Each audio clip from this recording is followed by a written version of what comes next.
Today is December 19th, 2017. The time is 6:32, and I call to order the Board of Directors' regular meeting, Trophy Club, Municipal Utility District Number 1. We do have a quorum. We have Director Thomas absent at this time, but we do have 4 directors. Citizens' comments. This is an opportunity for citizens to address the board on any matter, whether or not it is posted on the agenda. The board is not permitted to take action on or discuss any presentations made to the board at this time concerning an item not listed on the agenda. The board will hear presentations on specific agenda items prior to the board addressing those items. You may speak up to 3 minutes or the time limit determined by the president or presiding officer. I see none. Do we have any? No. Okay, we don't have any citizens' comment. It's 6:33, and Director Thomas is now with us, and we have a full quorum. Okay, next is consent agenda. All matters listed on the consent agenda are considered to be routine by the Board of Directors and will be enacted by one motion. There will not be a separate discussion of these items. If discussion is desired, that item will be removed from the consent agenda and will be considered separately. Number 1, consider and take action to approve the consent agenda. A, November 2017 check register, and B, November 21st, 2017 regular meeting minutes. Do I have anyone that wishes to remove any of these items? I hear none. Do I have a motion to approve both A and B? So moved. We have a motion by Director Thomas. Do I have a second? Second. I have a second by Secretary Treasurer Rose. Is that correct? Okay. We'll ask for a show of hands. All in favor? Show of hands. Passes. Unanimous. Any opposed? None. We move on. Okay, we're to regular session. I just want to say real quick, today is Renee's last meeting. We had a get-together last night, well attended, and again, thank you for your 26-plus years of service for Trophy Club residents and our customers of the Mud District. Thank you very much. Thank you, and I would like to say that my party was awesome. Good, great. And thank you for the staff for putting that on. Okay, 2, consider and take appropriate action regarding water service demands for the full build-out within district and potential capital improvement projects required to meet such standards. Director Thomas, you asked for this? Yes, we had started down this path with the previous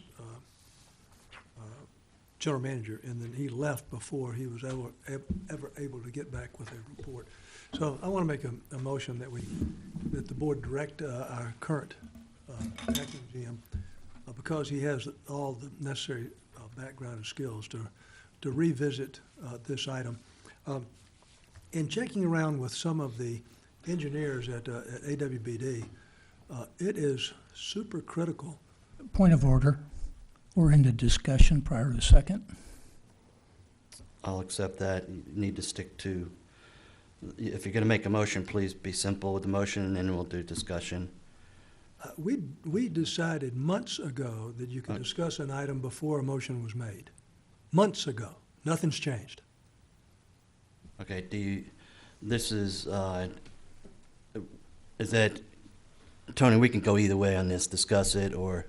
To my knowledge, the board loosely follows Robert's Rules of Order. I don't know if you formally adopted, but under Robert's Rules, there would be a motion. Then if there's a second, discussion would take place at that point. In my experience, you guys have been pretty loose No, we do not follow it, so and we've had discussion on prior objects. As long as you stick to the item and what you want, that's fine. I'll allow discussion. Does anyone have any problem with that? Okay, go ahead, Director Hayes. Thank you, Director Thomas. Director Wilson and I had talked about this earlier this year, and Greg had suggested that we wait until we got through the summer and we knew what the more current volumes of water were before we moved forward, and I agreed with him that, and that has come and gone. I have personally checked with multiple engineers associated with AWBD, and the assumptions that you make can be extremely critical in this. And there are industry standards within those assumptions. And Bill has done a piece of work, and he's got data CPNY has done a piece of work. They have data. So what I'm moving is that the board ask our current GM to do what the previous GM was doing, and that is revisit this issue and come back and give us a staff recommendation on whether at build-out we are going to need a third water tank and an extra line coming up from Fort Worth. It's a huge expense. And with the vacating of the annex building, I don't want to put this off any further. We need to have a knowledge, not that anything's going to be done right away, but we need to have a knowledge of whether it's needed or not, so that we can start whatever discussions the town wants to start whenever they wish to start it on the proper use of that annex building. So my motion is that the board ask Carmen to revisit this issue and report back to us his and his staff's opinion on the necessity for these two items that were previously defined in CPNY's report as needed. Okay, I guess my first question is how you mentioned Carmen and his staff. Is that as far as you want to go? Yeah, that was gonna be my question. My position is this: I think the CPNY study we received, to me, it's apparent that it is incorrect. Their anticipation of the cost, there's a line that they said would be 2.4 million. We're now finding out it's close to 6. Their assumption is that the wells go away. There are a number of assumptions that are baked in that report. The build-out percentages, their water use estimates, that now that we see reality, is all off by significant amounts to me. So that study has no validity at all, or very little. So my question to you, are you advocating giving the general manager permission to spend funds to have another engineering study done? Or are you simply advocating have him sit down with whoever he deemed necessary within our staff and come together with a recommendation? I just want to make sure I understand what you're proposing. I'm not asking him to go spend money for another study, no. Greg, I have some of the same concerns. I expressed them to Bill yesterday. I have some of the same concerns about CPNY's data, if for no other reason, the financial numbers being so far off. But with Carmen in place, and with some of the things that Mike has told us for months and months and months, I believe this needs to be revisited by Carmen and let him come back with his review of what he finds out. I'm not saying he needs to go hire another engineering company. So you're not advocating another study, just No. his analysis? At based this on- time. Yeah, at this time. Yeah, so we're at a 10,000 foot level. We're looking at not expenditure funds. We're looking at needs, if there's any needs, based on Carmen and staff's input for additional infrastructure. And Greg, I would say that, I told Bill yesterday, if PD 30 doesn't get off the ground, I'm convinced we don't need his stuff. Yeah, and Well, it doesn't look like, and it doesn't look like Entrada's going anywhere either. Well, Entrada doesn't affect us. They don't buy water from us. From what I heard, PD 30 is going forward. Well, no, I'm just saying, if PD 30 were to dry up, then this would become a moot point. But I stopped by the town today. There are 60 lots ready for permits left in Trophy Club. All the rest have been permitted. There's 60. There are 3 commercial lots left, and there's a little teeny one by the Hampton Hotel if you want to count it as such. But there are 3 lots that they're trying to You get. can't really build anything on that, it's 0.9 acres. Not much, but they have 3 lots that they're trying to get more restaurants on. And so we are close enough and have enough data that Carmen can do an extrapolation forward. We already know what the site plan is for PD 30 if it's approved. And he can come back to us and say, you're not going to need it, or I think you are going to need it, and here's why. And that's all I'm asking him to do. I don't think it's a bad thing to do because we know what's being developed down by the hotels and Trophywood. That's already pretty much in place. There's, I think, a lot or so still open down there. PD 30, from the input I got, they can't stop Beck from going forward legally. So in my eyes, unless staff has heard anything. We have signed the plat for PD 30. Okay, so there you go. So now we know PD 30 is going to be in the ballpark. So I don't have any problem personally having Carmen and the staff revisit it. If they come back and say, hey, we probably need to figure out what additional infrastructure we need, whether it be additional lines, additional storage tanks, I don't know. But I think that's why we have a staff and Carmen in place, so personally, I don't see any problem if you want to make a motion or more I did. discussion. I did make a motion. Well, you need to put it in a motion term. You went into discussion. But in there, I said, I make a If you would, motion. just restate your That we have the motion. general manager and his staff revisit this and report back to us on their findings. Okay, so we have a motion by Director Thomas to direct the general manager and the staff to review the needs for additional infrastructure. Is that correct? Specifically, these two items, Kevin, the third water tank and the line up Why not front. just have them do everything, or do something else? Well, I'm not trying to drive him. Okay, just those two items. It's just. Storage tank and what? Bill has done a lot of work on that, and I've already said, The storage tank and the line from Westlake. the line Okay. for Westlake, those are Okay, two so huge those things. specific items you're to review, nothing else? And I'm not suggesting that this board take any action on those two items. I just want to know what That, the. okay, you made a motion. Is there a second? Second. Okay, we have a second by Director Hayes. Any further discussion? Secretary Treasurer Rose. I hate to burn staff time. Quite frankly, the question in my mind is, what's staff going to use for data for decision input, for decision points? We've discussed the fact that the CP Wine study was based on a population estimate to begin with, or a population that was unverifiable. It was then projected to a population that whose accuracy is questionable. It used a baseline figure back from 2010 for water consumption.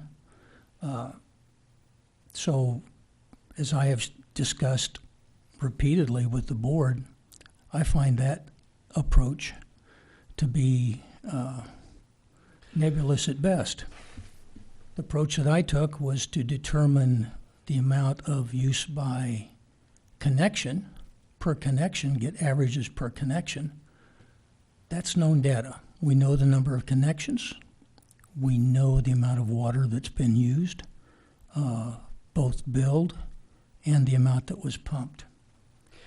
To Well- that end, as I said that I would do last year when we had this discussion, I have I've gone back, worked with the water superintendent to get data for the greatest use day of this year and the subsequent 6 days to see how it affected the system. You'll find that data at your dais with the notes in the front that talk about it. First page is 2017, then you have 2016, 2015, and 2014. When you look at the latest data for 2017, for the projections, we had two, in the middle, number of connections. We had two numbers that were in discussion on that for build-out. One was 5117. You'll find a discussion on that number in the notes. And the other number was 5063, which was the number that I was able to come up with for projections.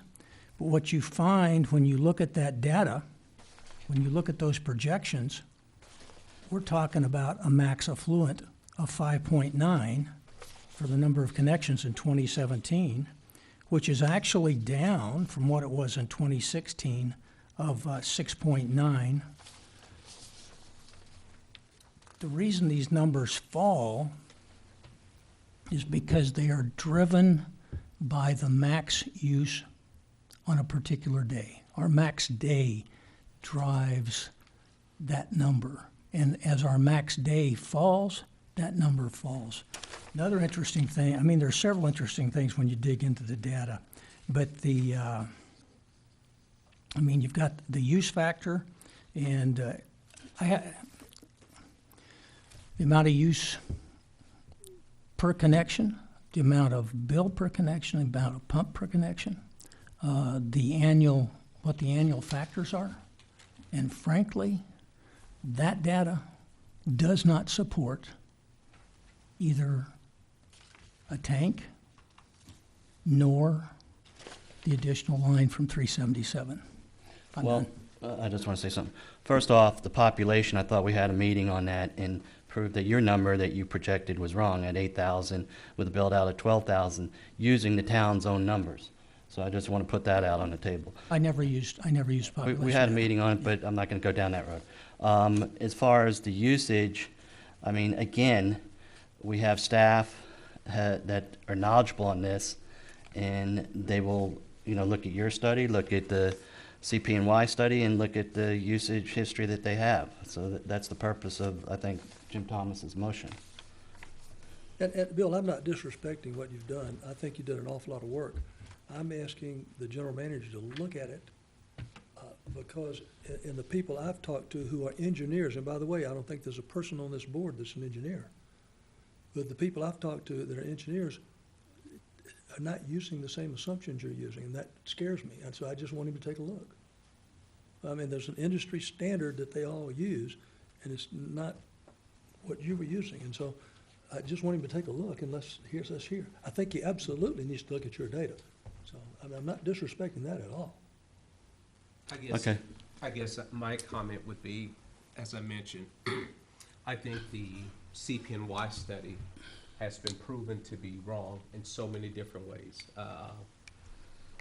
That, to me, there is very little value in that report or even going back referencing it. Because we know definitively something that's not up for debate, the cost factors in it were so far out to lunch that it just doesn't make sense. To me, if this is something that this board is serious about and we want to make a real determination whether or not we will need to expand the infrastructure within the district to meet the future needs of our customers, then we need to be willing to go forward to have a comprehensive study to do it. To put it on the GM to, not to demean him, but kind of back of a napkin calculations, to me, there are things that he will need to do. It took them a couple of months to do it. You got a couple of guys, and that's all they did.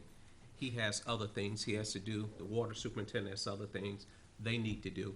If this board is actually serious about this, then let's simply have a study done by an engineering firm that the staff trusts, and then get a definitive answer that everyone accepts and we all agree with.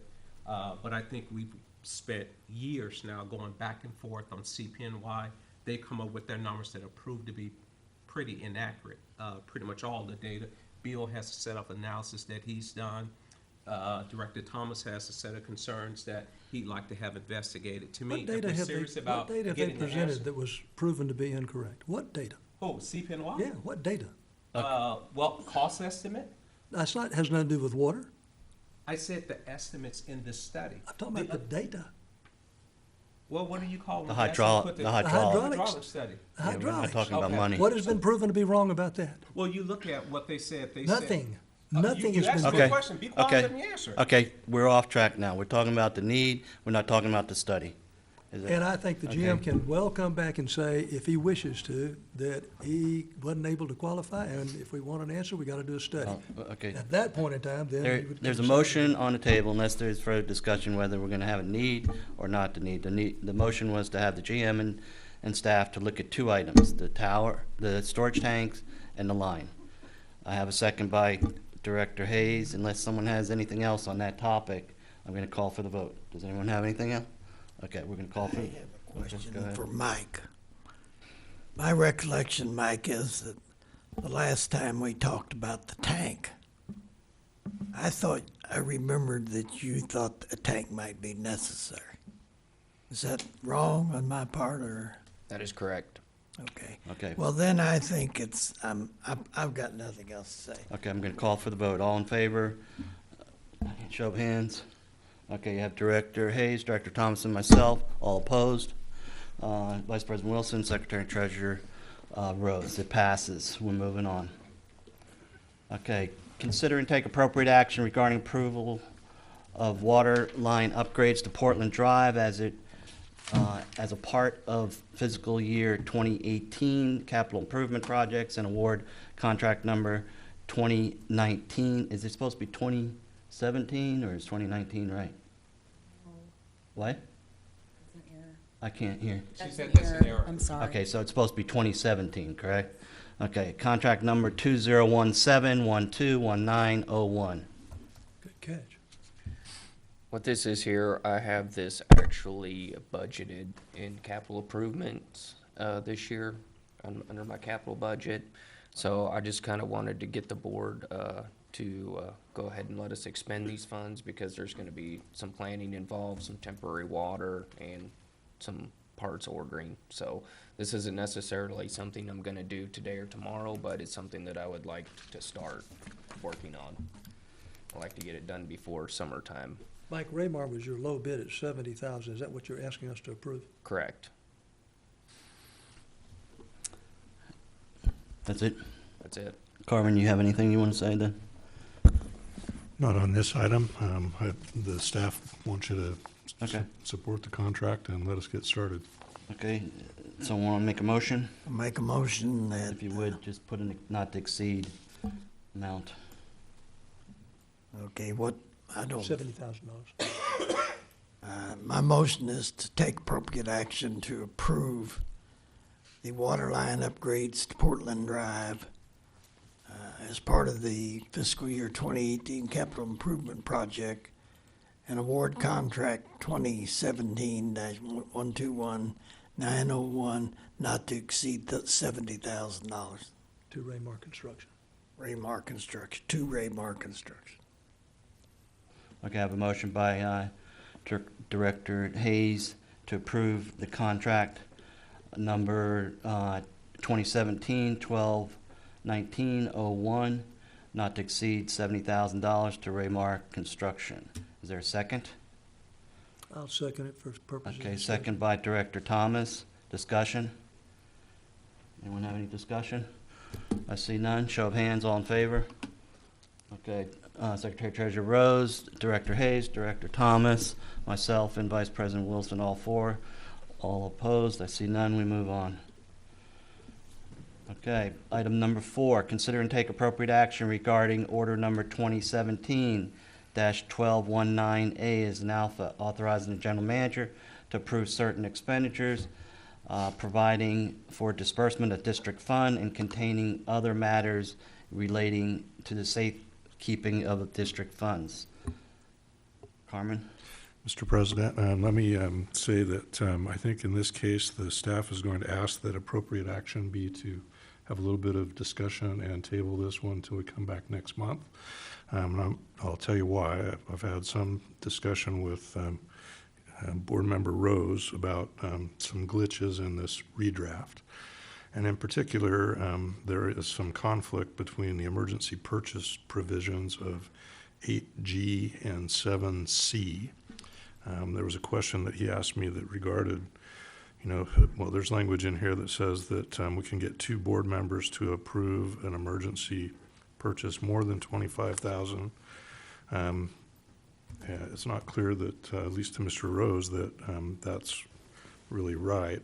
Plus, there's another provision he mentioned that allows us to call an emergency board meeting within 4 hours for that kind of a condition. So I just want to point that out. This is an important upgrade to the overall policy. Tony and I have worked together on it now for several weeks. The old one, which was last done in 2015, had a table in it, for example, that showed what was the P-card credit limit for the fire chief and the assistant fire chief and the administrative manager, who is no longer in a position that we have. So we're trying to clean that up. There were provisions in the policy that allowed us to, or allowed the general manager to delegate expenditure authorities, but then it went on to conscriptively state what the P-card limit should be for individual staff positions. So I think we've cleaned that up, and I like that part of it. There's Bill pointed out that when you talk about a range from 5,000 to 25,000, what if the expenditure is exactly 5,000? It doesn't actually provide for that one. So we'll clean up that language. I'm curious if any of the other board members have thoughts now or want to provide commentary between now and the next board meeting, and we'll bring this back for consideration at that time. I have one. I agree with Secretary Treasurer Rose's concerns on the 4-hour special meeting. I don't know if you can even do that per the water code, can you? Oh, yeah. And I'm sure that the attorney can address it, but yeah, it's right, called an Tony? emergency meeting, and there are certain criteria. There are certain circumstances where with 3 hours' notice, you can call an emergency Okay. meeting. My other concern is I think we need to address authority of a interim general manager's authority too. I don't think they should have the same as a general manager. If you have a interim general manager, maybe it's 10,000 or something. I don't know.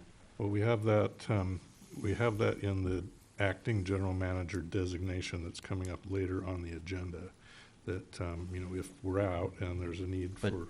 this is a master document for going forward, so I think it should be implemented in here somewhere too. That's just my thoughts. In your contract, didn't we specify amounts that you were authorized to approve? No? No, it's really covered by this document, is Okay. my recollection. Yeah, I agree with Director Rose, Secretary Rose, and President Carr. I think if there's going to be if there's emergency purchase, I don't think it should be 2 board members making that decision. Then if it's something that rises to that level, then we should schedule an emergency meeting and have that. Yeah. Personally, I don't have an issue with the acting having the same privilege levels, because if the controls are appropriate and general managers determine that that person is going to be leading the district for that limited amount of time in their absence, then they ought to have the authority to act, to have the district go forward. In many of the things that I've seen here, the authority is not unreasonable, and then there's a notification on the backside for making the board aware or getting some type of approval. So my personal view is I don't necessarily have an issue with the acting having the same authority as the GM. It That's just my needs, view. as far as the nomenclature or title, it needs to be addressed, because there's a difference between a general manager and acting or interim general manager, as we already see in the, I think it's number 5, it's acting general manager. That was my point. Oh, okay. Not necessarily the authority, but the nomenclature. No, if it's gonna change, I mean, I just threw it out there. If you wanna make it less, then that's fine. But the title needs to address that Consistent. situation. Is that Okay, so- does this document address an acting or an interim general manager? I think it just says general manager. Okay, says that's zoning. fine, that's fine. I But, concur with Director Wilson. Okay, I have a recommendation by the general manager to table it. Does anyone have any problem with that? No, and I like I see those none, cases. so, Can I suggest that, obviously don't copy each other, but board members forward any comments that they have, either to Carmen or myself. We'll try to reconcile those and bring you back a document for discussion at your next meeting. yeah, I'd prefer the copy Carmen, and then he just batch them to you, so you're not getting, That's You know. fine. If we wait for another meeting, we may be in a difficult position Right. to do it. I agree. Thank you. Okay, so we're gonna table item 4, and we're gonna move on to item 5. Consider and take appropriate action to approve an acting general manager in accordance with the section 4.06 of the bylaws of the Board of Directors adopted on September 19th, 2017, and other matters related thereto. Carmen? Mr. President, there's a delegation letter as called out in the policy. I believe that's what we're calling our bylaws now, that asked me to delegate acting general manager authority for when I'm not here, and to make that designation in writing. So this letter both makes that designation for Mike McMahon, who has experience as acting general manager, And it also goes on to, under section 10 of both the existing expenditure policy and the new order that we just tabled, to delegate to the acting general manager for a finite period of time the general manager's expenditure authority. So I tried to include that in the letter, but I'm late in complying with this. The bylaws said 30 days, and they've been in force now for a while. Amber alert. Go ahead, Director, the Secretary. I move to approve the designation of the acting general manager as put forth by the general manager. I'll second it. Okay, we have a motion by Secretary Treasurer Rose to approve agenda item 5, and we have a second by Vice President Wilson. Bill, do you need to name Mike in your motion? I could, but I didn't. I mean, you don't have to, it says acting, yeah, No, whoever. I approved says, it yeah. as set forth. Yeah, okay. I accept the motion that you made, and you accept the one he made too. Okay, any further discussion? I see none. Show of hands, all in favor? Okay, unanimous. All opposed? I see none. We move on. Got that down real fast. Okay. Consider and take, number 6, consider and take appropriate action regarding proposed independent contractor agreement for financial consulting services. Carmen, you want to address this again, or? Mr. President, in the board packet, there was an agreement that Tony helped us with for the employment of some of Renee's time in her post-retirement life, should Stephen find himself stumped. That's really the basic gist of that. It's a time and materials contract. We know that Stephen is a fast learner, and that, but there are certain things that happen during the year that are, you only do once, and if you do it once a year, it's hard to remember. I kind of looked at that process of setting the tax rates as being pretty involved and something that comes around just once a year. So we would hope to let Renee enjoy her retirement, but would ask the board to direct us to go into this agreement so that we can retain her services for the next year at least as we move through the audit. You know, for example, the audit committee hasn't had a chance to meet before Renee goes because we don't have the data yet. There's several points during the year where we think this would be a helpful resource to the district. Go ahead. Carmen, just one question. Okay. This sounds like a really good security blanket, but that's how you see it, I hope. As a security blanket, you're not talking that you see now that we have to bring, consultant back in. This is just in case we need to bring one in. Yes, this is very specifically written for someone with a lot of institutional Well, for knowledge, Renee. and that's the intention. Okay. Secretary Trevor Rose. I move to approve the independent contractor agreement with Renee Gonzalez as set forth for 1 year. Second? Okay, we have a motion by Secretary Treasurer Rose and a second by Director Thomas. I just had a question on, and I already have the answer, but I just want to be on tape as far as the hourly wage. How was that established? Mr. President, we looked at her current loaded rate, which is about, as I recall, it was just a tad over $60 an hour, and that this would be a without benefit situation where we got an hour here, an hour there, maybe on the phone, maybe she'd have to come in. But I think that short circuits any real long head scratching for Stephen trying to remember how to do something that he had previously forgotten. It is higher than my hourly rate. We had that discussion, but I support the hourly rate that's in the contract. Okay. Which was $100 an hour. Yeah. Now, Yeah. Secretary Trent. I do have one question. I want to make sure that it's not an issue. Section 2.1, 1, 2, 3, 5th line down. I'm on page 26 of the packet. I think that's what it's going to turn out. Yeah, 26 of the packet. Yeah. It says my question is, it says the contractor shall answer questions and assist the district's new finance manager. I wonder if new is, I hate to use the word prejudicial, but I wonder if it was necessary in the document or whether let it go. That's a good catch, Bill. In fact, they are co-finance managers till tomorrow, so. Well, I agree with Secretary Treasurer Rose. Do we need the word new? Because obviously Stephen is the new, and if it just says finance manager, I think that would suffice. I move to amend the document to strike the word new in section 2.1. I'd second that too, Bill. Okay, we have a amendment to drop the word new in 2.1, and we have a second motion by Secretary Treasurer Rose to amend it, and a second accepted by Director Thomas. Does everybody understand that? Okay, we're voting on the document as it stands with the amended 2.1, dropping the No, word we need new. to vote to drop it first. To drop Vote to it drop it first. first, Okay, then vote Okay, on the yeah. original. Okay, so we'll vote on the 2.1 amendment. Show of hands, all in favor?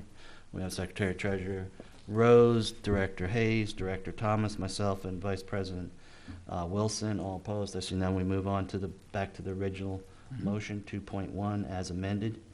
Does anyone have any further discussion on that? I see none. We'll vote for 2.1 as amended. Show of hands, all in favor? Secretary Treasurer Rose, Director Hayes, Director Thomas, myself, and Vice President Wilson, all in favor. All opposed? I see none. We move on. Okay.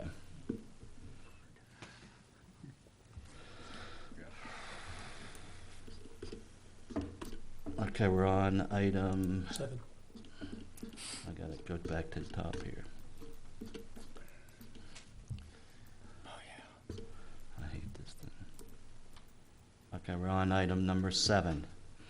Consider and take appropriate action to update signatories and financial transaction agreements with Prosperity Bank, A, ACH agreement, B, master agreement, and C, wire agreement. Carmen, or I guess Renee, or Stephen, since it's signatories. I actually spoke with Kim with Prosperity. They sent me an email and wanted to change the savings account to a money market account. It's basically, for the most part, it's about the same thing. We get a little bit, 0.1% more interest. So it required bringing it to you guys to see if you wanted to do that. So, I have a question. Is this tied with number 9? That's number 9, I think. Yeah. Renee.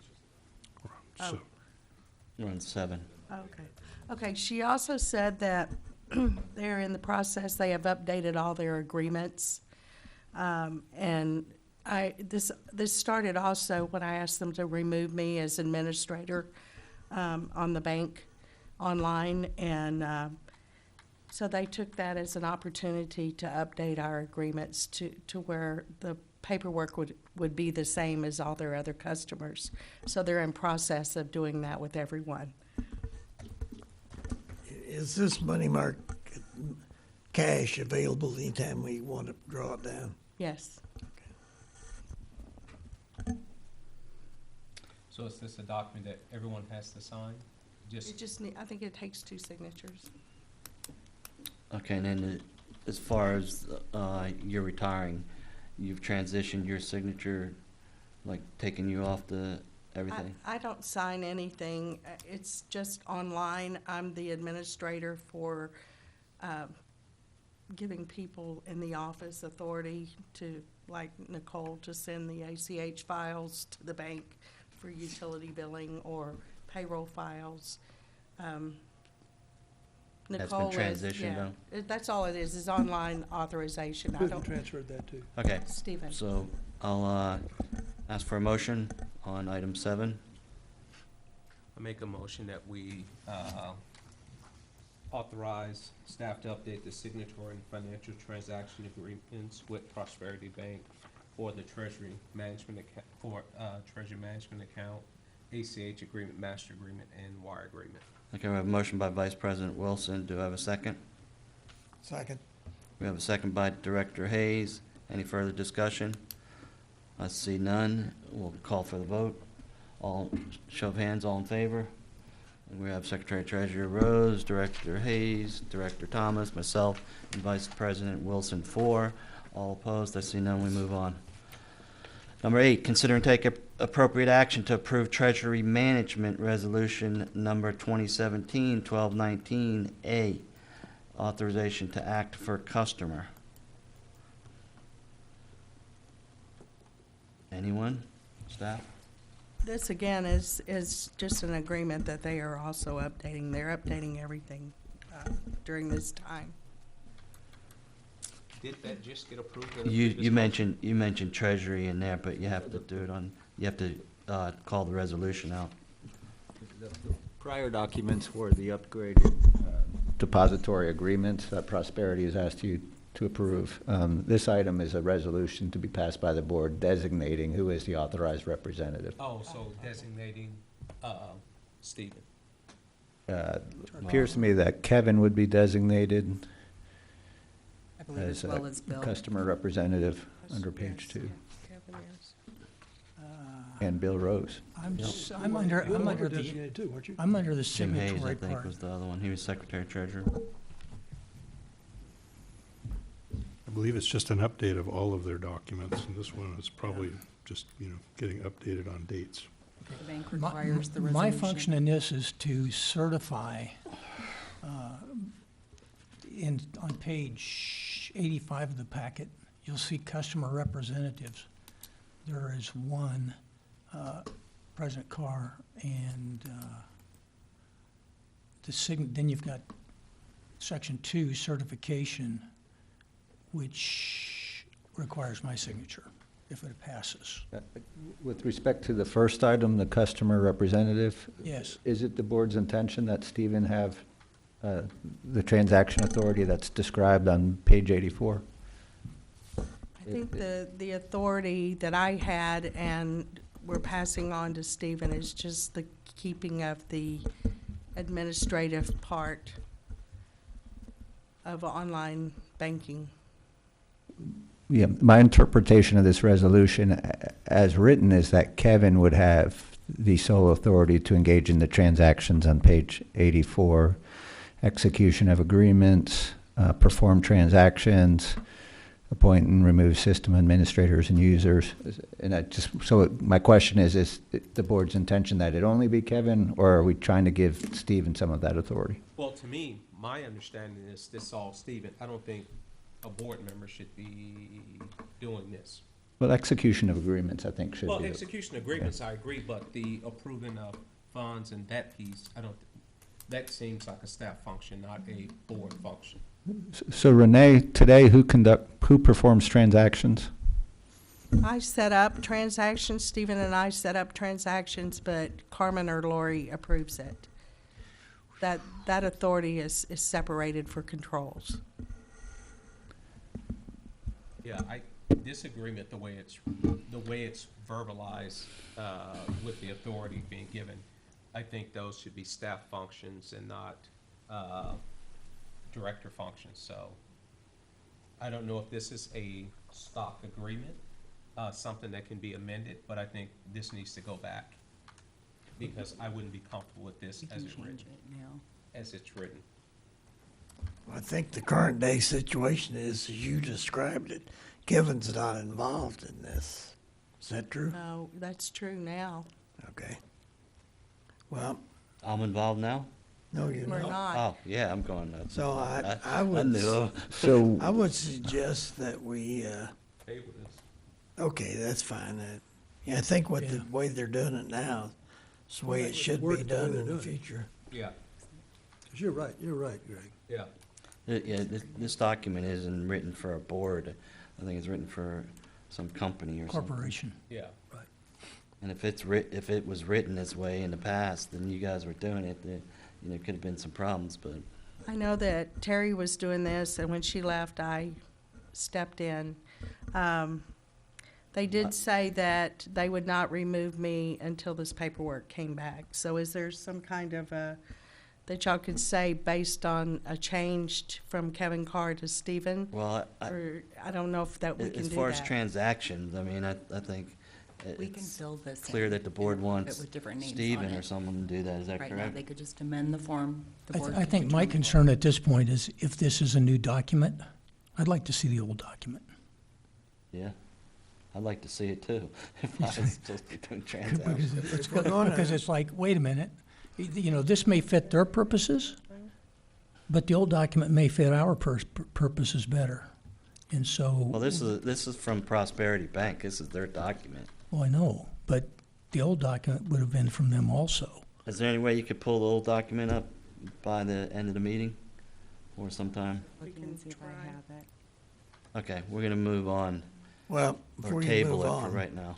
let me suggest that if Renee, if as a consultant, she has the authority to continue to authorize this, then that's fine, but if she doesn't, then we ought to, in the interim, we ought to make the new counting manager responsible until we have a chance to review it next month. Well, there's two parts of it. One is the transaction part, and one is the signature of documents or agreements. And I think they both need to be addressed in here as far as a staff person do the transaction, and then whoever the president is, per the water code, they're the signature for agreements. And is that correct, Tony? That's right.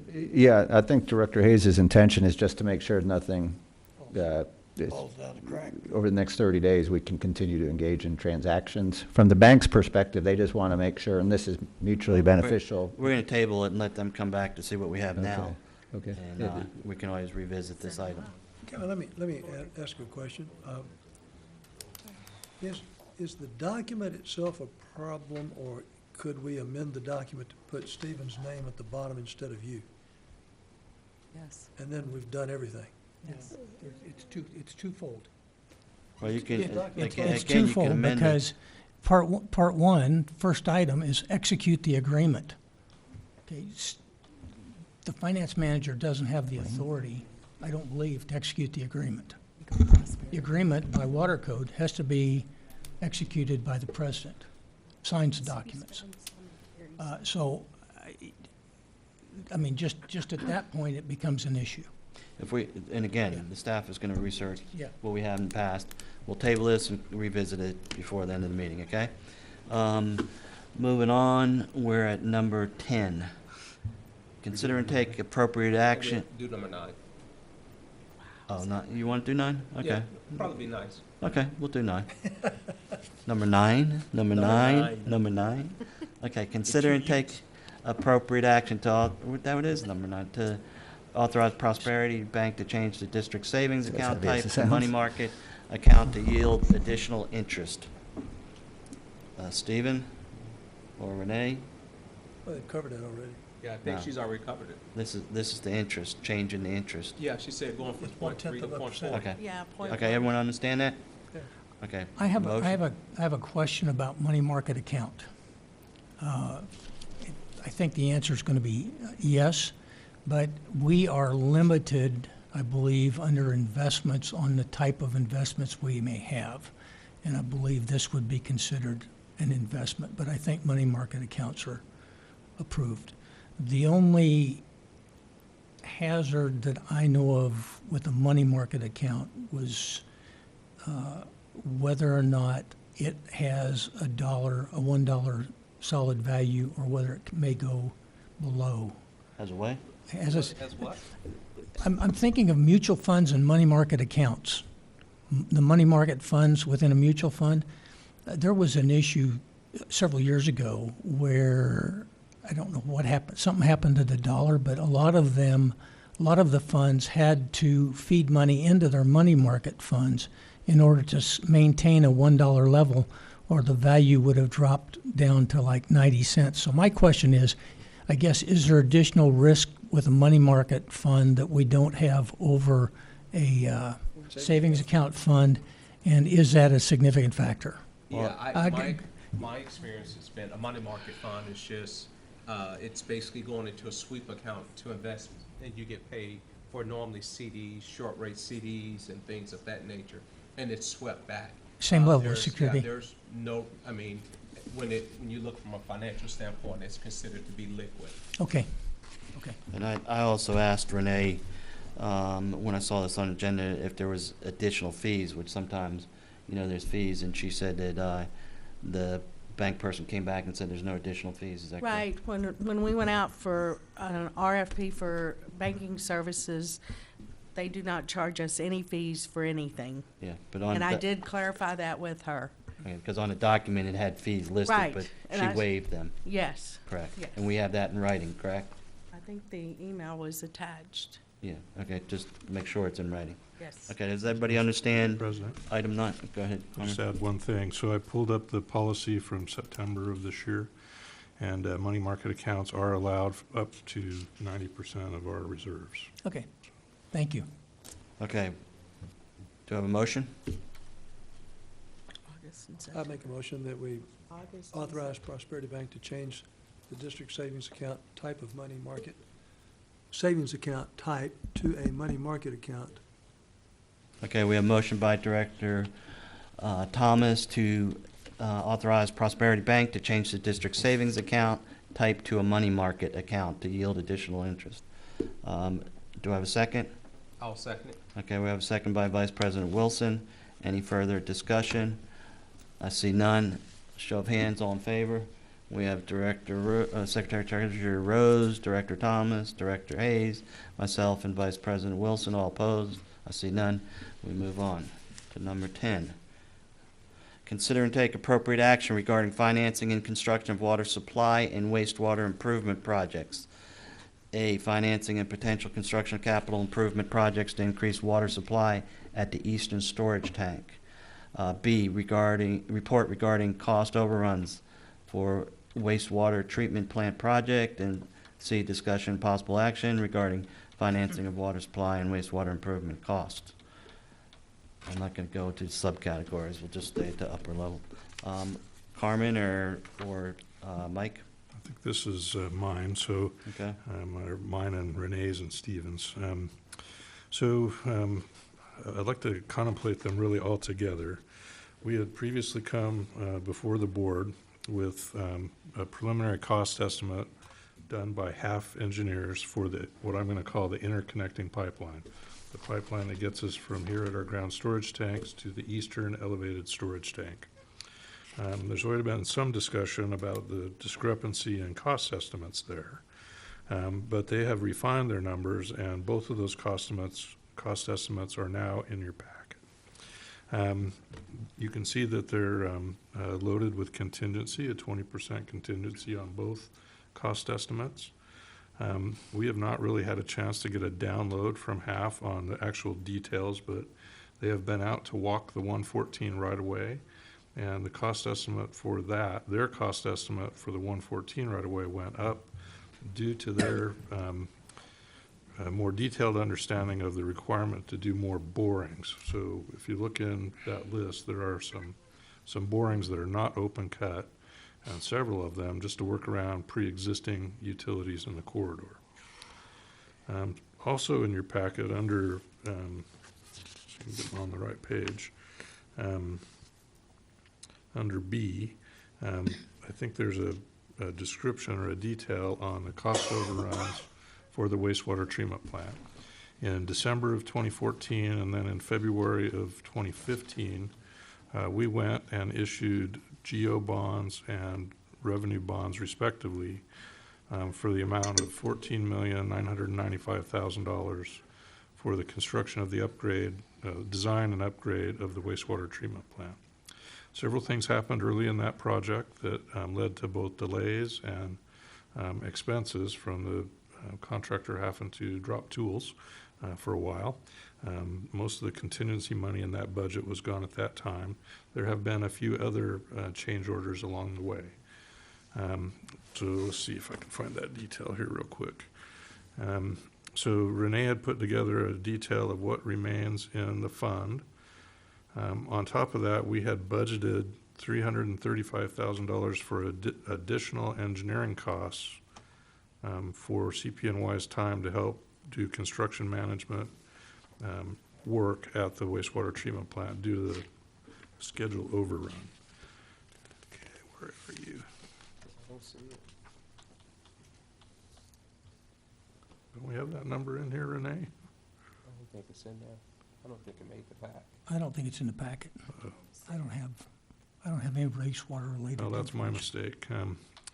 But basically it goes like this. There's between the $2 million that's in the account, the $225,000 remaining in engineering monies.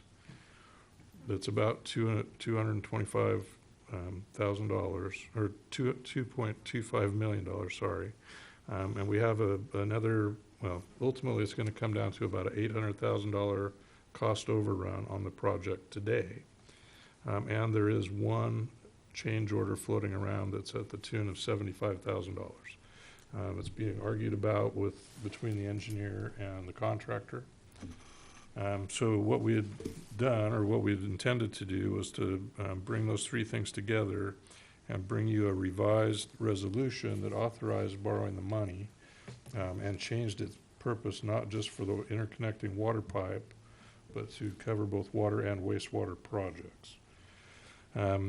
Furthermore, we have, so I don't know if we're good on that. I don't have the detail up. I can get it. I have a question. All right. Does that 800,000, it seems light to me, because if my recollection is correct, we've probably spent that much with CPNY and just their oversight function. Right. So help me understand how the total, under bid could be 800,000 if I think their cost is probably 800,000. Seemed like I remember a couple of change orders from, Weber Cadagua as well. Right. So that's all true. There's been a number of change orders, a couple of them deductive in nature. Correct me if I'm wrong, Renee. I'm going to struggle to find your sheet here right now, but doesn't seem like my email is up.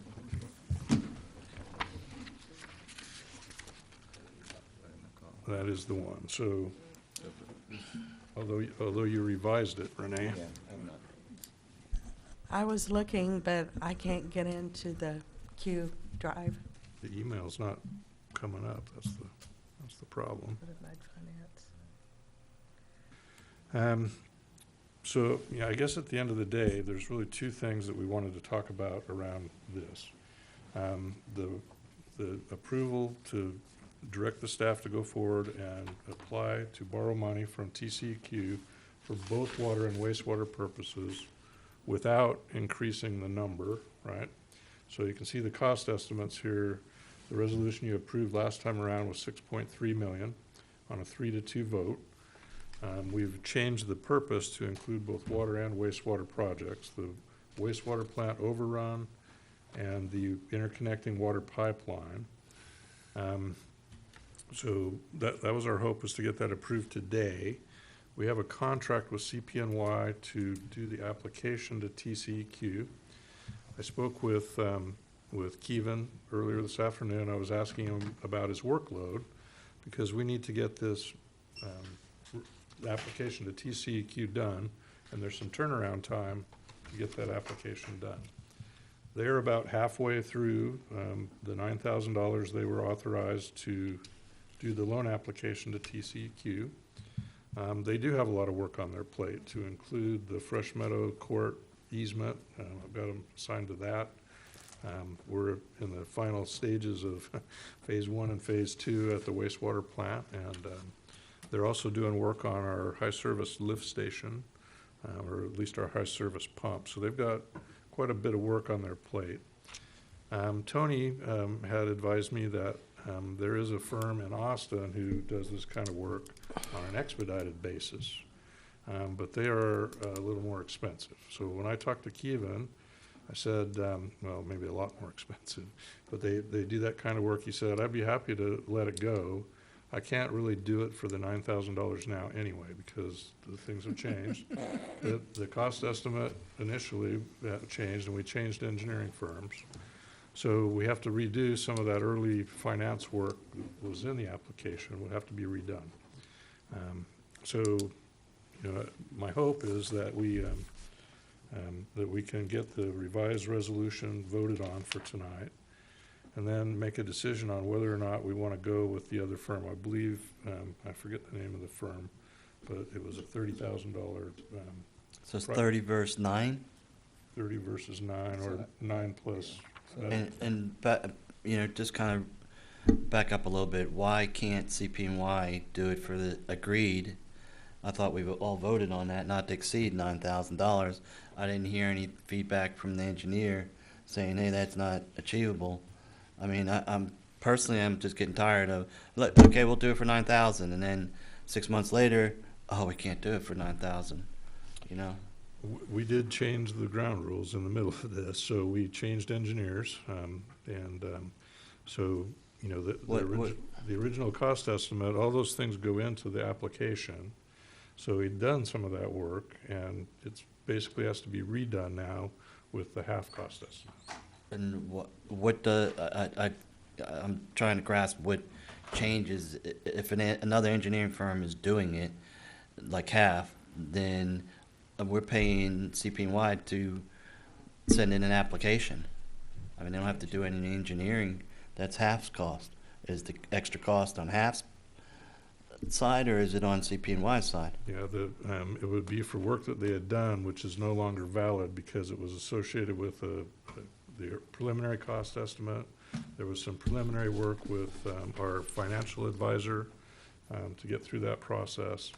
And so he said it would take about another 9,000 from where they are now, which would run them from 9,000 up to about 13,500. That seems more reasonable than, well, first of all, I'm with Kevin.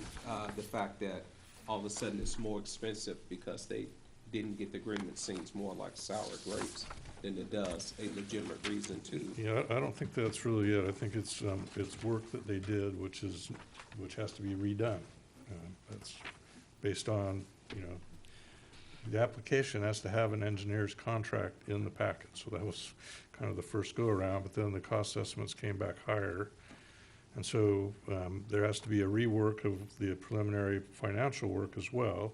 So you have to be able to show that you have bond coverage, those kind of items, and if necessary, show a future rate increase to cover for this pipe.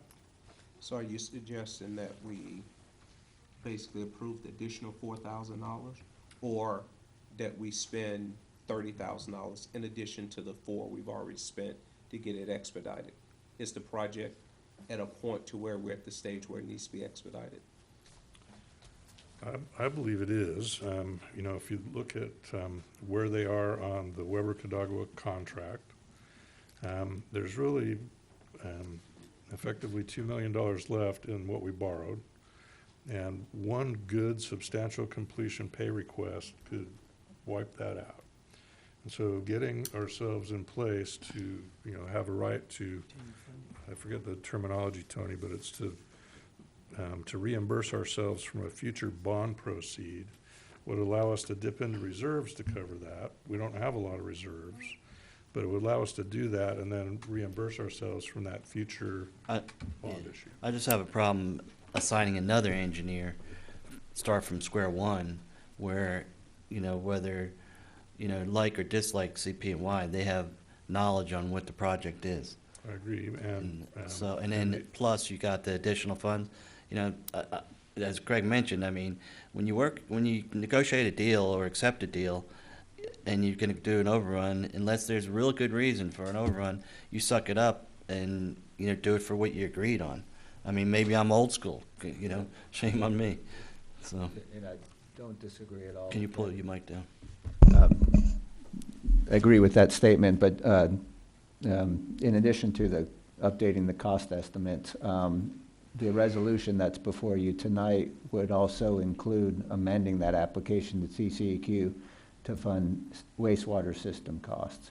So what they were originally engaged was to to prepare a bond application to TCEQ for the water transmission line improvements. What's before you tonight is amending that application to include wastewater system costs. So there is a change in scope. No comment on whether the amount they're seeking, it's directly tied to that or not, but there has been a change in scope. Yeah, 5,000 compared to 30,000, that's a big difference. Yeah. We have some change orders that we voted on to pay, but we haven't voted on anything approaching the completion date and their inability to meet the completion date. Have you asked us to vote on that? I don't think so. No, sir, but that's certainly one of the things that I've had in my dialogue with Kevin is the following. It's possible for us to if you look at the first couple lines on this sheet, we have $680,000 in retainage, right? So that's 5% of the total project cost that we're holding to make sure that they complete the project. The liquidated damages could be so liquidated damages show up in the contract that I want to say it's $1,000 a day, so it's for the schedule overrun, could also be held as a part of that retainage until which time that gets settled. They're probably deserving a little bit of time in a change order to cut down on that. And it's been my experience that liquidated damages are kind of hard for government entities to win on in court. So, that said, we're down to $2 million there. We've got we had a $335,000 budget item, which was effectively pay-go capital for amendment number 4 to CPNY's contract for managing the project. They've used up maybe 80,000 of that so far, but that's effectively like adding $335,000 of pay-go capital to $14,995,000. Right, we voted on that additional pay for Right. CPNY. Now, what I'm not clear on is, But there's an important point on this, though. So we did that in pay-go capital. If we went out and did a bond issue for both the pipeline and the cost overruns of the wastewater treatment plant, we should be able to reimburse ourselves for that engineering overrun and spread it out over time instead of eating it. Right. Now, if you look at Carl's budget this year, it was about $3 million. That's over 10% of his budget, and it was a big driver on the rate side for what NewGen had. I mean, it's the driver. well, I'm not wanting to get into the additional engineering costs because we voted on that. What I want to know is Cadagua Weber trying to bill us additional money because they're not going to complete by the completion date? We have lots of requests for pay that are getting denied. That's part of our conflict. There was a lot of that today. We went back and forth for several hours today between the engineer, the request for substantial completion. So there's milestones in the contract, request for substantial completion. If you look at the line items in the contract, they've mostly been paid out on phase 1 and phase 2. There's not a lot left outside of the retainage Right. number, which is global. Yeah, I knew that. But they're very interested in getting the warranty started. The phase 1 has actually been running, not so well, but been running for a year now. And so, when it's substantially complete, the warranty clock starts. And that's a 10-year warranty. So, that's a big deal to the vendor, and, they're anxious to get those substantial completion parts in place. And when we met with them, they certainly wanted to talk to us about, those delays and what they felt were delays that were driven by the district or by the engineer, and they should get a change order on time, which would reduce their liquidated damages. Yeah, and I'm opposed to that. Because we already paid them a whole big chunk of money up on the front end for time delays.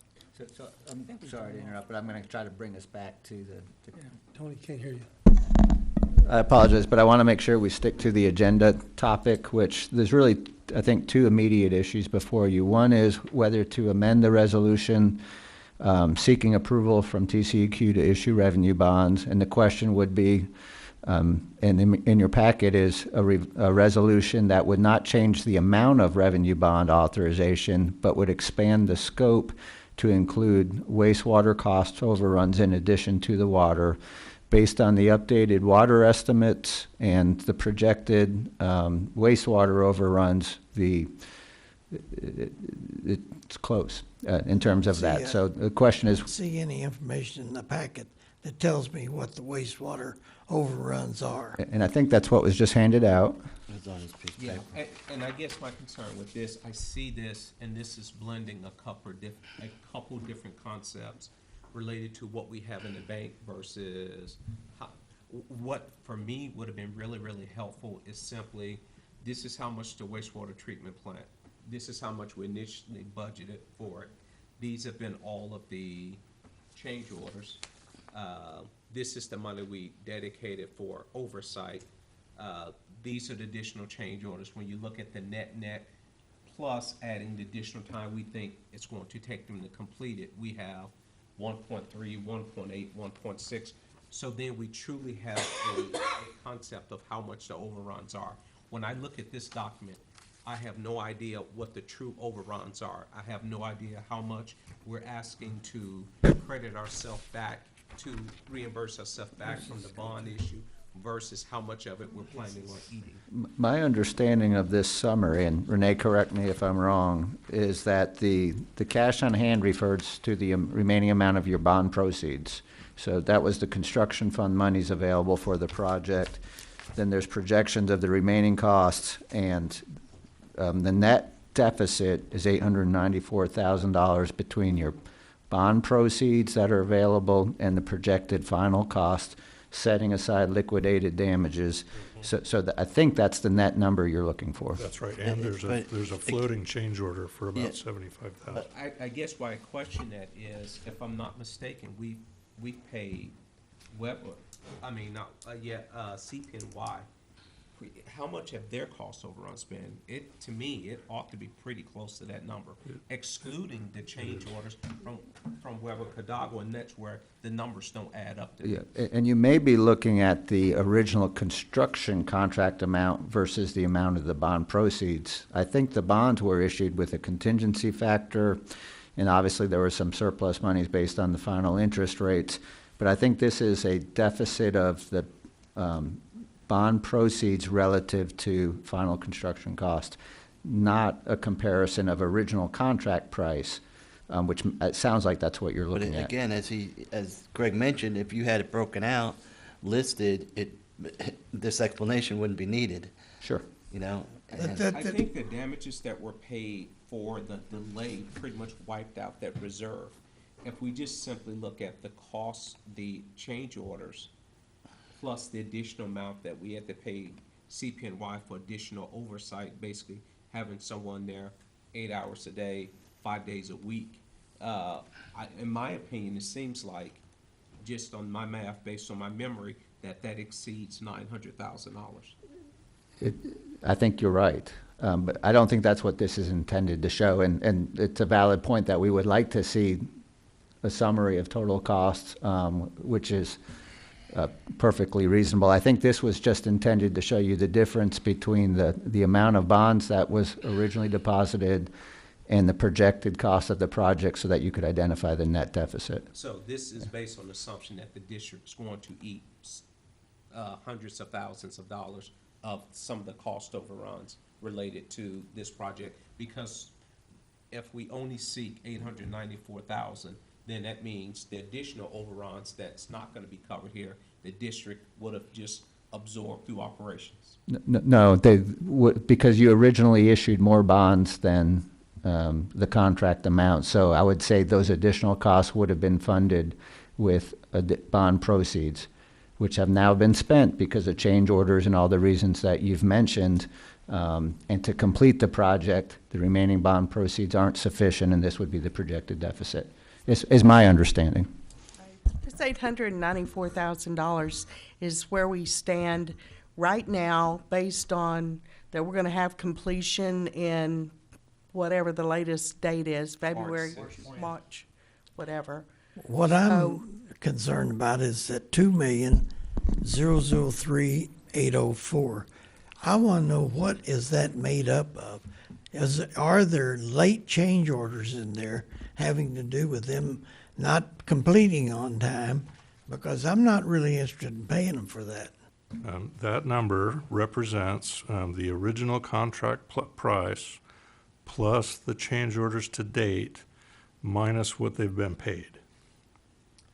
So the change orders to date, are there additional change orders to come? There is one floating out there for 75,000 that has to do with Now, I'm electrical. not too worried about 75,000, but I am worried about how did we get to a deficit of 894 if we paid them, the contract price was just 13 million some odd dollars, and we authorized a early big change order because we got held up on the permit.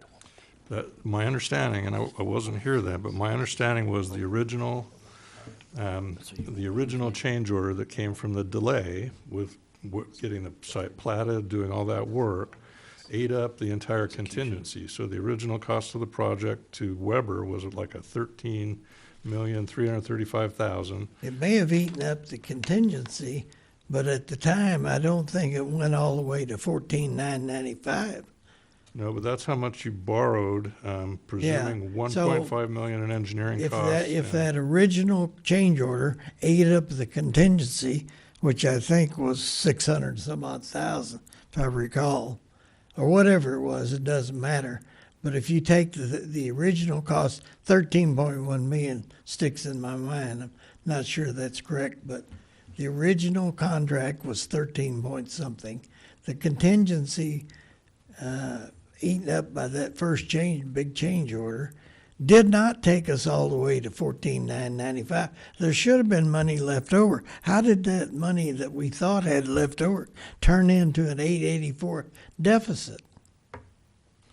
We're saying that based on our current projection, with all the change orders in there, that we're gonna run out of money, and that's the amount of money we gotta find. Then we need to see more details on what that 2 million is. When did- Again, it's the original contract price plus the change orders minus what's been paid out to date. That's what shows up on the last pay request that Kevin sent through. Is anyone negotiating these change orders, or they present something and go, okay, let's write the check? Because, Yes. we sat here as a board and listened to what this district was paying is to have an engineer and a project manager for Weber Cadagua argue with each other at a very high cost to our MUD residents. And I have a problem with that. And that should be taken into account in some of these change orders, whether it be now or at the end of the process, but where we say, we're only going to pay you this much because we don't think we owe, for you guys sitting there because of personality conflicts or whatever there was, paying $300 or whatever. I mean, I saw some high bills for people arguing with each other. Secretary Treasurer. I have a slightly different approach or thought on this particular. I have some questions. Let me go there. First of all, if I take the sum on either page 91 or 92 of the engineer's statement of probable cost and add roughly $900,000 to it, that's more than the bond that we're going for and asking. Wait, Yes, it okay. is. Yeah, so there's that particular issue. We're not reaching where we're going. And then I've got a question. Are bond issuance costs in this? You see them in both of the cost estimates. Are they? Second and last item, yeah. Second it's last? included in that. Okay. 420 on the Issue, front. oh, I see, issuance costs. Okay, I missed that, that's good. So then the next question I've got is the routes. I mean, is this to go take this action now? Are we committing ourselves to a particular route? We are not. The way we structured the half contract is that they go to about a 10% design. They bring something back to us, and they do not get a notice to proceed until they've done that. Okay, but by doing this, by taking this action, if their engineer's statement of probable costs is accurate, and you're going to have a $900,000 task on top of it, when you knock that off of your bond, then what you wind up with is a situation where you're tied to going with the option down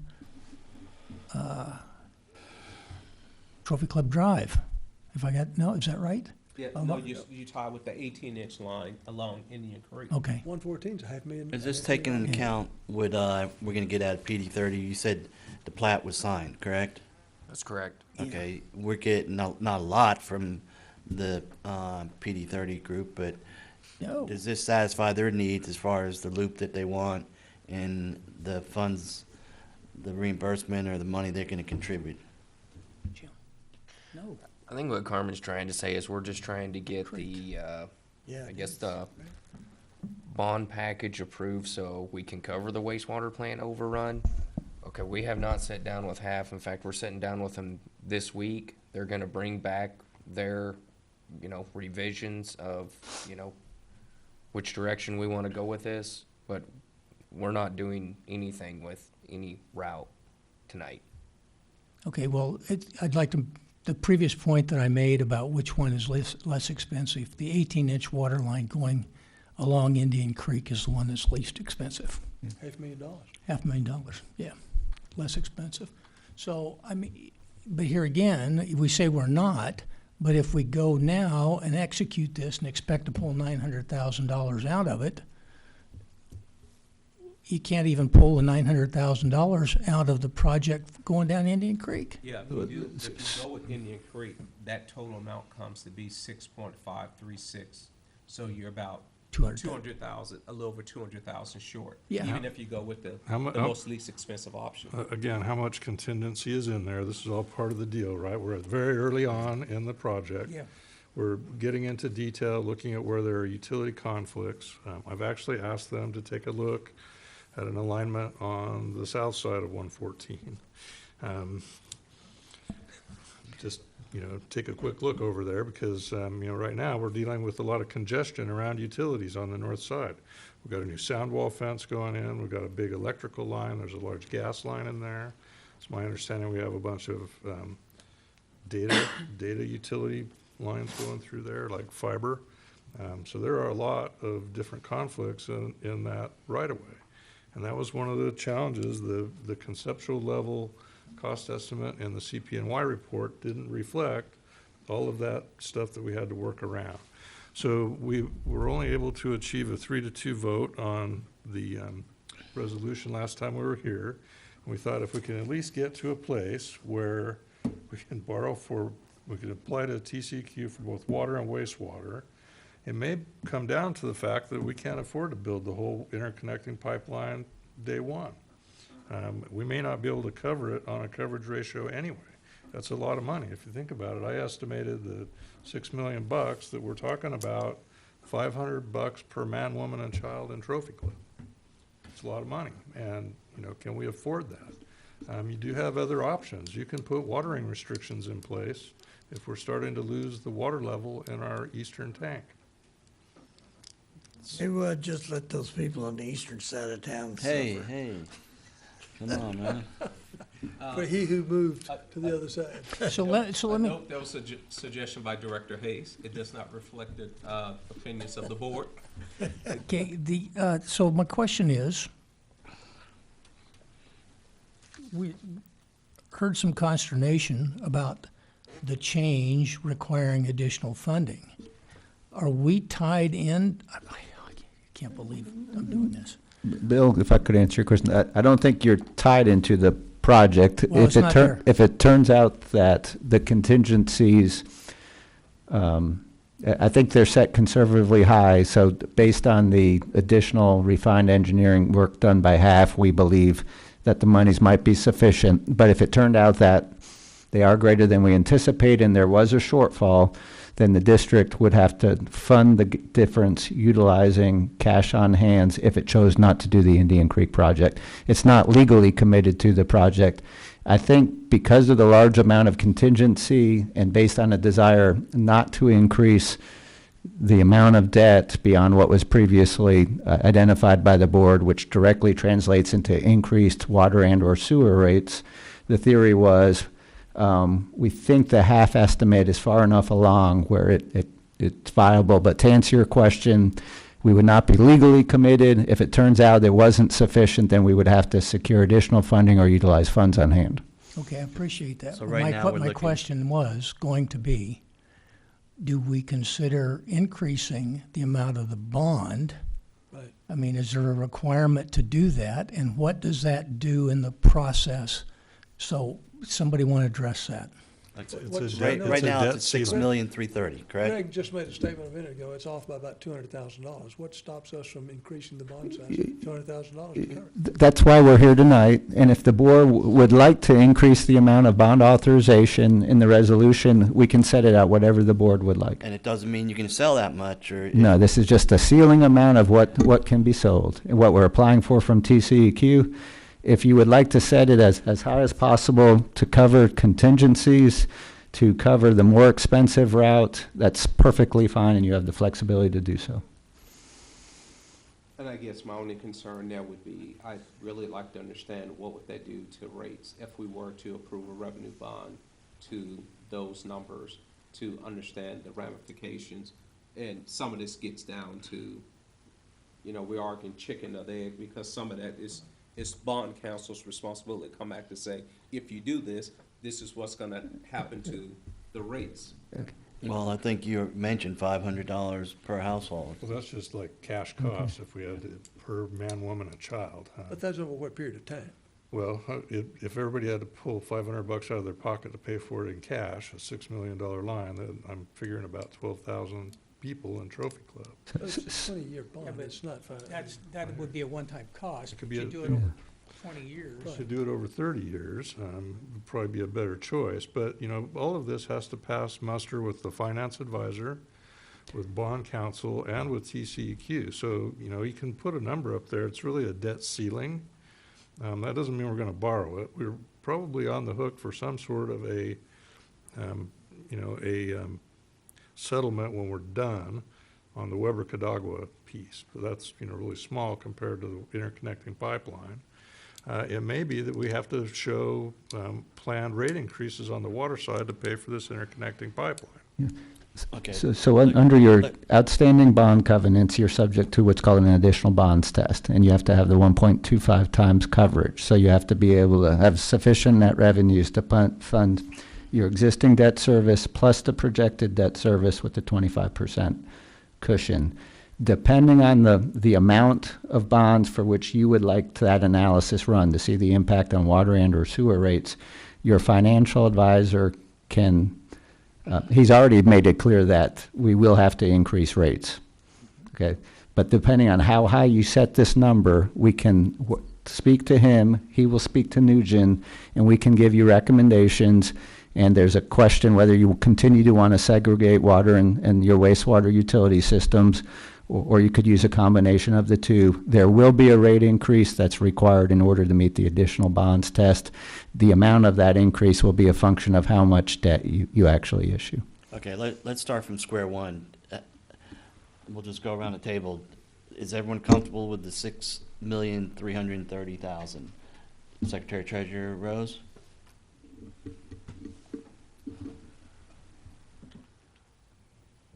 Where do you see that Comfortable 6 with million? it? If you, No, what do you think it should be? You mentioned 200,000 above. if we're $200,000 short, I mean, you got to pull the money from somewhere. I tell people out Okay, on the street, I'm not a printing press. I got to go get it, but you if do it's have trees, spent. right? You do have money trees in your yard. No, I don't. And the Okay, leaves are so all off of them. again, short and sweet. Do you think that number is good, or should it increase? He's saying, what would you like that number to be? I'm saying if you have a contingency, just make it round it off 6.5. Well, It doesn't mean you can sell 6.5 now. no, I'm not even saying that. That's just based on the 5.6. If you take the other route, and you add 900,000, It's a that lot is more. close to 7 million. Yeah, I don't know. I'm just going with 6.5 myself. Do you have a number? No. 6.5, 6.3, 6.5, or 6.33, that's, That's good? there's not a problem there. You're buying part of that $200,000 I mean, down you're on gonna have to pay option for one. it but- somewhere else if you go over, as Tony mentioned. Yeah, you're back in the same boat. We're gonna be Yeah. back. I mean, if there's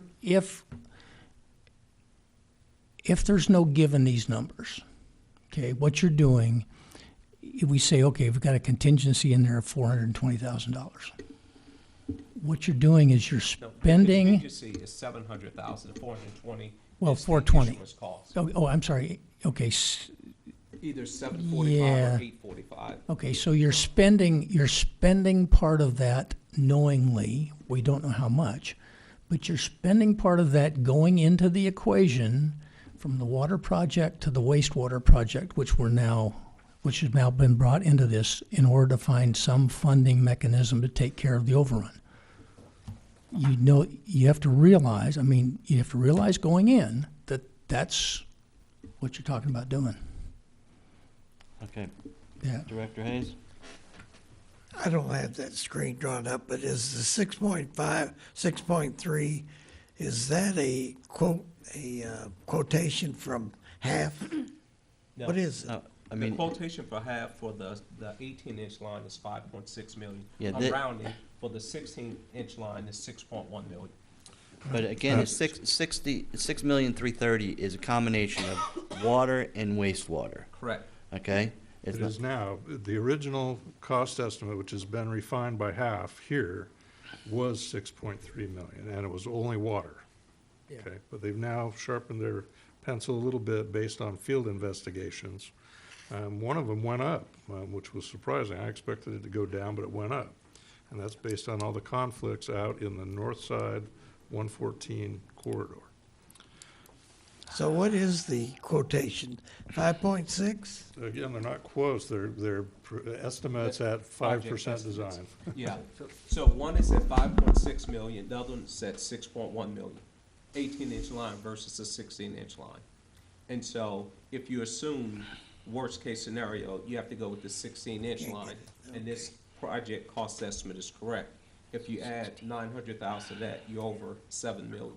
If the board would like maximum flexibility, it's gonna be a pretty high number, but we could add the 894,000 to the more expensive water project and come up with a maximum ceiling amount. It's gonna increase the 6.3 pretty significantly, but in order to give yourselves the most conservative maximum one, and then as the numbers are refined, the intention would be to issue much less.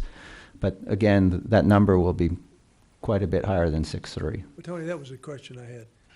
Similar to what we've done with tax-based bonds.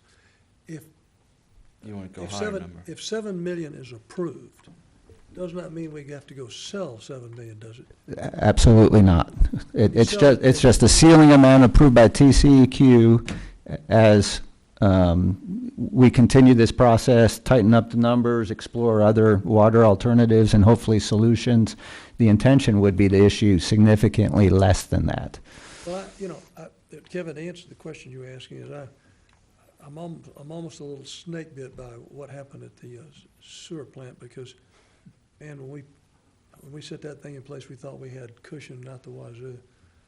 I'd rather see us use a bigger number and get it approved and not sell it if we don't need it. But if we do need it, I don't want to have to go back and figure out where to come up with $200,000 somewhere in the future. Okay, what is your number? What Tony just said, take your worst number and add the 800 to it. That total number would be $7,057,638. Right. Okay. Jim, did you have anything? Your I thoughts? like what Jim Thomas said. If 7 million is what's required, just ask for it. I mean, at least you have it. Hopefully you don't have to spend it. So 7,057,000, you said? That's what it is, 7,057,638. There's going to be a little bit more for issuance costs associated with that. If that's the direction from the board, then we can come up with a final number, 7.1, and it would be the 6,163,638 6,330,000. plus the 894, 463, plus the issuance cost required to fund those two amounts, and that would be the ceiling amount that we would And what apply is to that? TCEQ. I don't think Well, we- I Tony, can't give you the issuance cost My other reason for today. going that No, route is ballpark. Yeah, but that's only to get to this number. my other Is reason issuance for cost like- going that route is if we don't, we lock ourselves into Indian Creek. about it right We now. lose the flexibility of 114. It'll be approximately 7172. Well, I think they said going now 114, they know it's gonna be much more than both of these, so. But he said they hadn't looked at the north side yet. That might reduce it. Okay. That is the north side. We're up to Excuse me, the south side. 7.172. Going once? Does that include the issuance cost, Tony? Yeah, that's That includes ballpark and issuance. And we would refine that, so if that's where the board wants to go, I would request Again. that the motion be not to exceed, and we will finalize the amount after speaking to your I'd financial feel advisor. much more comfortable if we did that. There's also, Thoughts? don't forget, there's also a change order out there too, that's between 75,000 to 100,000. That is out there. Your thoughts? What number? Who, me? Yeah. To me, I think in order for this to make sense, you'd have to be 7.2. Okay. To cover the 890 plus the 6.3, the Okay. 6.1. What's everyone's feelings on 7.2? I'm for it. Okay. for it. Okay, so we're gonna amend this to say, district Not desires four, to that's what issue. you- No, I didn't ask that. I Yeah. just said the number. Okay. District desires to issue up to 7.2 million in revenue bonds. Is that correct? Yes. Okay, so that's the resolution. I think this is a resolution, isn't it? Yes. Yeah, resolution number 2017-1219, B as in Bravo, to change the cap to 7.2 million from 6,330,000. Everybody understand that? It's a motion. Okay, are we ready to vote, or is there, and on this vote, I have to do a roll call. Is that correct, Tony? Yeah, I think we need a motion from, I don't what's think that Yeah, motion? we need, no, I'm not making that motion. Okay, anyone want to make a motion on 7.2 on this resolution? JT, fine? Is it, I'll make the motion. Somebody, one of them. Yeah, Jim Thomas made the motion. I made the last one. Jim Thomas just made a motion to put a cap at 7.2 million on this resolution for bonds.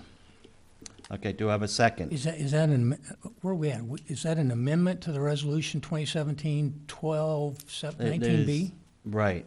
Well, you have to make he can make a motion on the resolution with the change Okay. of 7.2 million, issue up to 7.2 million. We don't have to amend anything, that hadn't been an original motion. Okay, Is that your motion? if you include it. Okay. So in the paragraph that says, whereas that in accordance with foregoing statutory authority, the Board of Directors desires to issue up to 7.2 million revenue bonds It's for the also construction down- of certain water line improvements and related appurtenance to the district water works system, correct? It's also down in section 1B. Well, throughout the document. Okay, good. Okay. Okay, is that correct, Tony? Okay, we have a motion by Director Thomas. Does anyone want to make a second on that? I will. I'll make a second. We have Director Hayes making a second on the motion for Resolution 2017-1219B as in boy. Okay, any further discussion? Okay, and again, Tony, I need to do a roll call on this one, is that correct?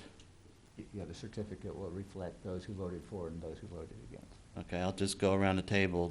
Secretary Treasurer Rose, aye or nay? Aye.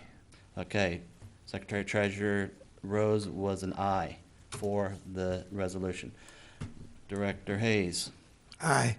Director Hayes was for the resolution. Director Thomas. Aye. Director Thomas was an aye. Vice President Wilson. Nay, I don't. Vice President Wilson was a nay, and myself is a nay, so the resolution passes 3-2.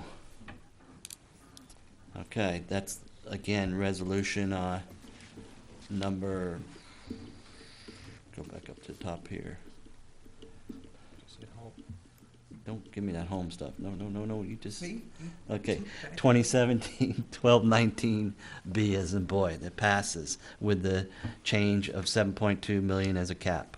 Everybody understand that? Did we meet all that, Tony? Good. So, I think there's the related issue that we commenced discussing, and that was Right, we're going. whether CP&Y would continue preparation of the bond application to TCEQ. That application, based on the resolution, would be amended to include the wastewater cost. Which is the additional, what'd you say it was, Carmen? It'd be $4,500 if So we stay not with to exceed- CPNY. That's what he told me today. I think I can negotiate on that. So not to exceed 13,000, 13.5. 13.5. But would it be your recommendation that we stay with CPNY? Because I thought I understood you to say that you think it needs to be expedited, and he may not have the bandwidth to expedite it, so we may need to consider this other firm that Tony mentioned, where it's $30,000. Is that correct? And that is a specialty for this other firm that Tony mentioned. I think I'm good with CP&Y doing it. We just need to prioritize it for them. Okay. So Does someone want to make a motion regarding the, I would request then that the board give direction to the general manager based on that, and we would bring back an amendment to that engineering services agreement to authorize the additional amount and to specify a completion date. so the direction would be to authorize the general manager to get with CPY on a negotiated amount to go forward with the application. To just one point, Tony, this was, that original contract was on the task order management contract. So, I know the board assigned that $9,000 task order before, but it's effectively an approved contract. I think I can approve it. Can we just say, with you know, direction. can it authorize the district manager to get with CP&Y on the application not to exceed 13.5? I have a question. Isn't it within your budget authority? Why are we even voting on it? I think so. That's what I'm talking about. Well, he needs direction, but I'm not sure if you have authority to approve professional contracts. Well, I'd be approving a task order under a contract that's already been approved by the board. Okay. If that makes sense. It's a- So we can do direction, we'll confirm that statement, but is that direction, provided he is authorized to do so, that? Right, not to exceed 13.5? Okay, that's Okay. direction. That's my motion. Second. Okay, Secretary Treasurer Rose seconded. Any further discussion? I see none. All in favor, show of hands. Okay, got Secretary Treasurer Rose, Director Hayes, Director Thomas, myself, Vice President Wilson, voting for the direction to the general manager to get with CP&Y on the application. All opposed? I see none. Okay. Anything else on this one? We have overruns we addressed, Mine actually discussion. I was saying, no, I raised my hand quick. I don't think he needs our approval. He should just be able to. So you were no? Yeah. Okay, correction of the vote. Vice President Wilson was opposed. It was 4-1, it passes.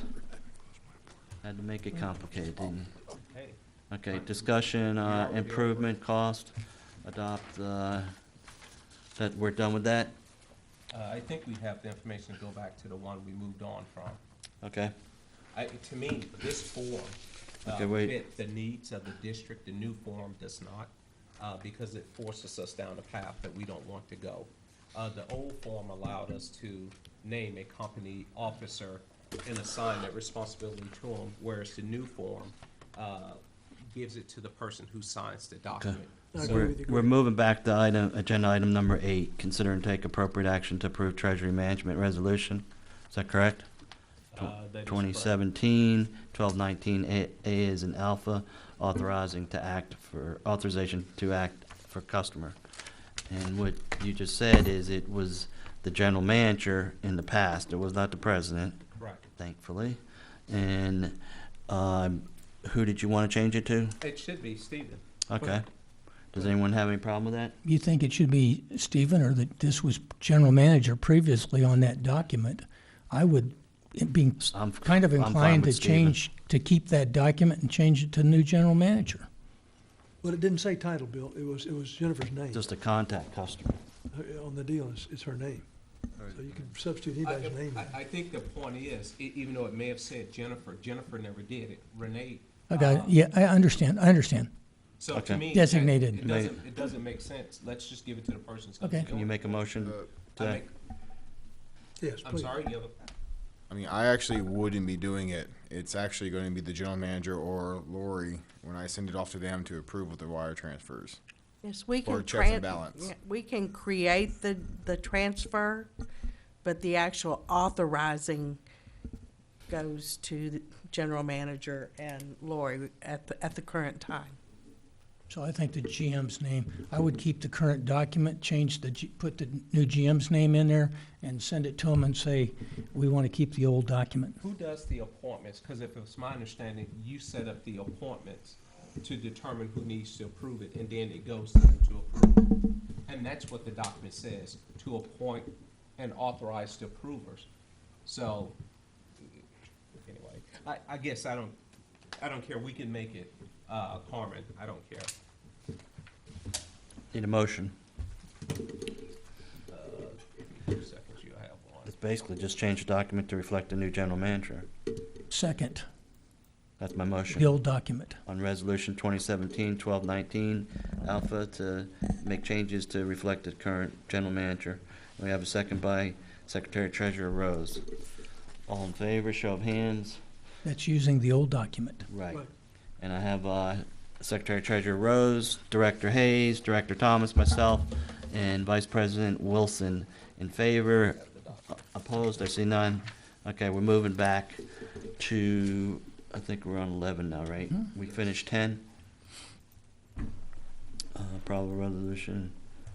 Okay, 11, consider and take appropriate action regarding the November 2017 combined financials and variance report. A, combined financials.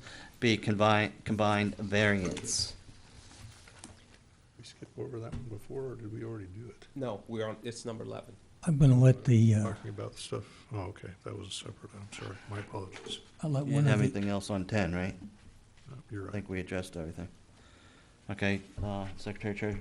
I'll let the co-finance director address the financials and variance report to begin with. Can you transition On- them a lot quicker? On this variance report, didn't we have criteria on here? Because I see some things on this variance report that were like there's no overage or anything.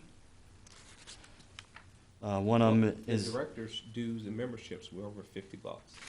Somebody's gonna get fired for that. well, on the longevity, I mean, 7415 and 7415, 100%. So why would it be on this report, on the variance report? It's only because it's 100% is spent out. What? What do you mean? Renee, correct me if I'm wrong, the variance report had some criteria. If If You know- it's over the percentage. It's at the top of the sheet. The criterion are at the top of the sheet. If it, Okay.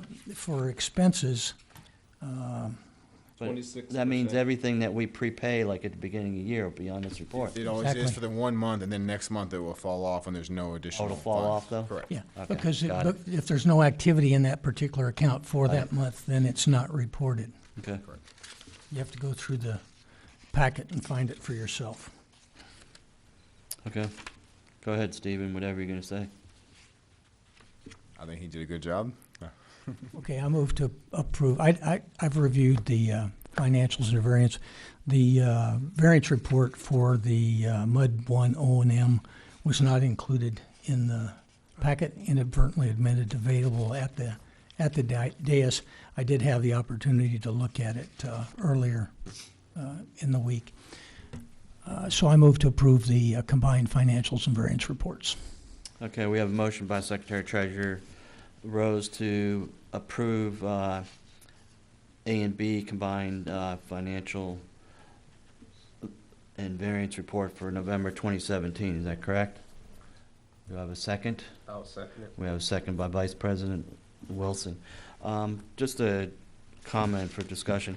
In the past, it seems like a very far past, we used to get a tax delinquent report. Is that possible to start getting that again? Tax collection reports are done quarterly. Okay, but we Now- are still gonna continue to get that? Yes. Okay, got it. Okay, we have a motion and a second. All in favor, show of hands. Okay, we have Secretary Treasurer Rose, Director Hayes, Director Thomas, myself, and Vice President Wilson for. All opposed, I see none, we move on. Okay, 12, reports and updates, General Manager monthly reports and updates. I'm not gonna read them all, but, Mr. President, let me just say that I addressed item A in the general manager report that I sent out via email. Number B, agreed order we just recently received. That is the SEP from the aerial crossing. So we've got that, and we're looking at what our obligations are, if any. We may well be complete on that front. I addressed item C in my general manager's report that I sent out via email. And I believe the remainder of them are reports here at the bottom to include website analytics, which I know the president had asked for. So the staff is here to answer any questions you might have.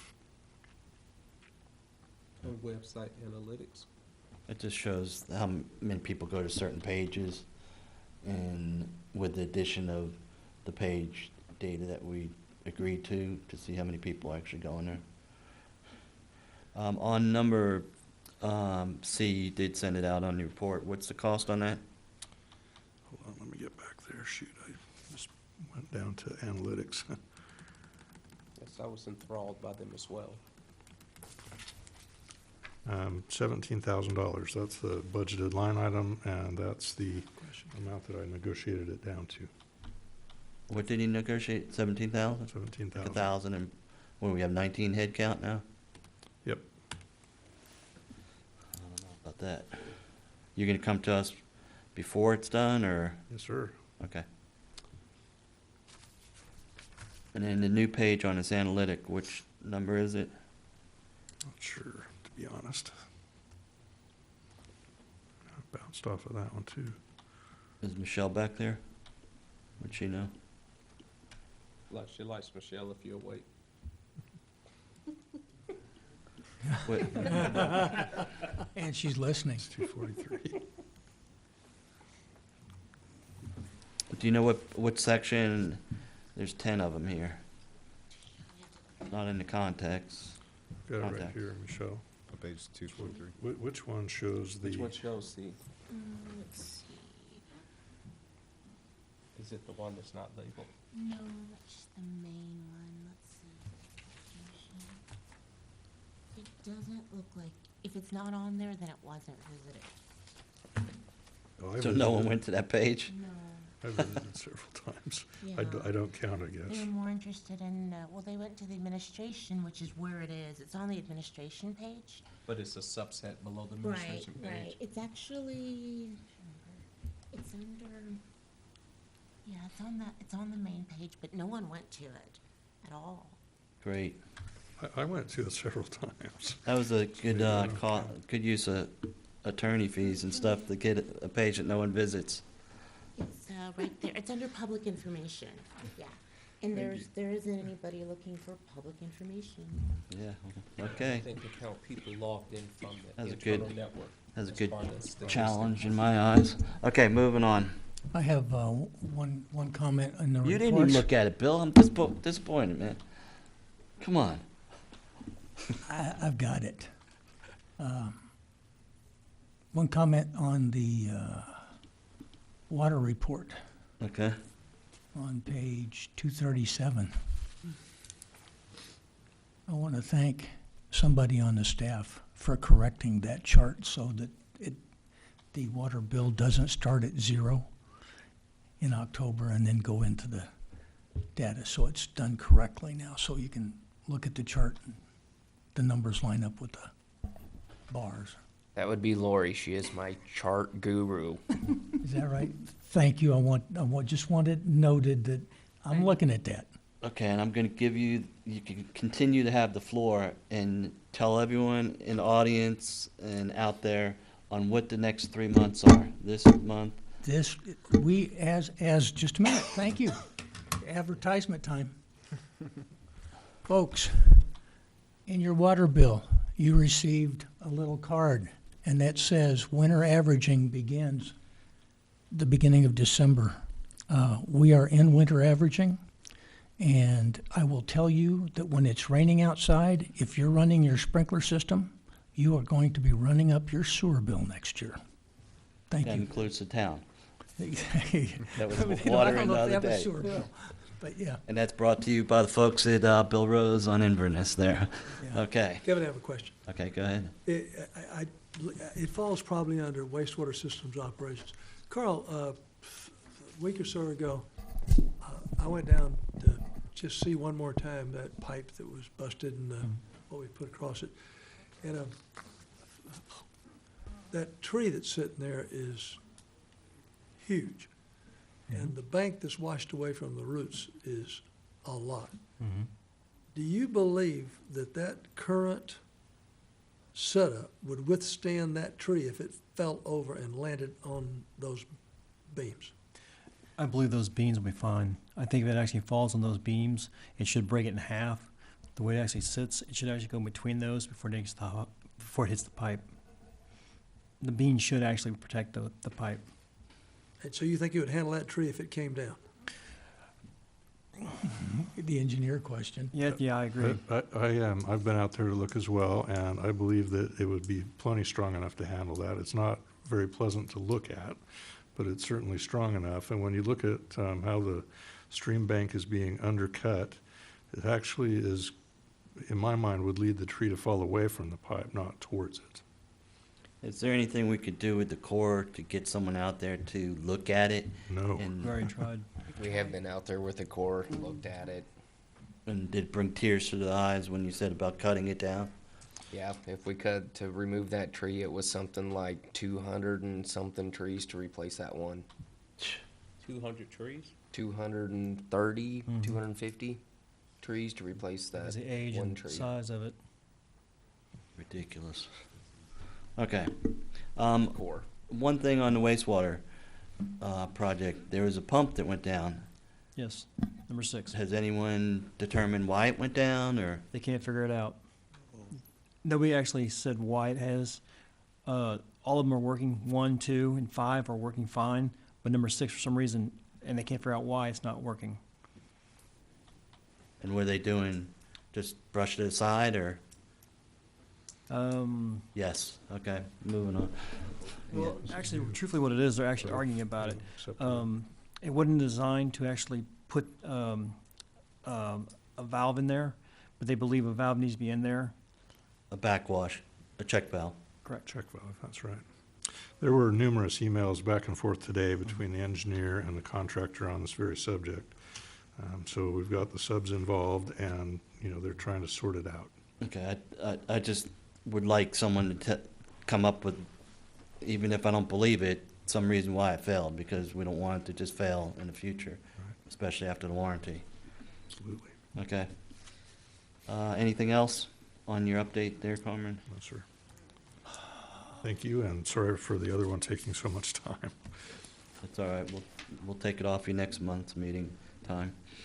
Okay, 13, pursuant to section 551.071 of the Texas Open Meetings Act, the board may consult with its attorney in executive session on a matter in which the duty of the attorney to the governmental body under the disciplinary rules of professional conduct of the State Bar of Texas clearly conflicts with the Open Meetings Act to seek advice of counsel on legal matters involving pending or contemplated litigation or settlement offers pertaining to a contractor breach, performance, and payment issues related to the district's contract with Weber Cadagua Partners for construction of the wastewater treatment plant improvements. And it is, I don't think, unless the board wants to go into We don't have anything to do we have anything on that? Nope. Okay. You made me read that for nothing. Well, Okay, You didn't read number 9, though. It's, number 9. well, 8A and B is what you read. What are you talking about? Well, I'm just looking at what's on my screen. I'm looking at something different. Unless it's, well, whatever. We're not gonna do it anything. Okay. 14, consider and take appropriate action. We had none. We'll skip that. Items for future agenda is at item number 15. Anybody have anything for future agenda?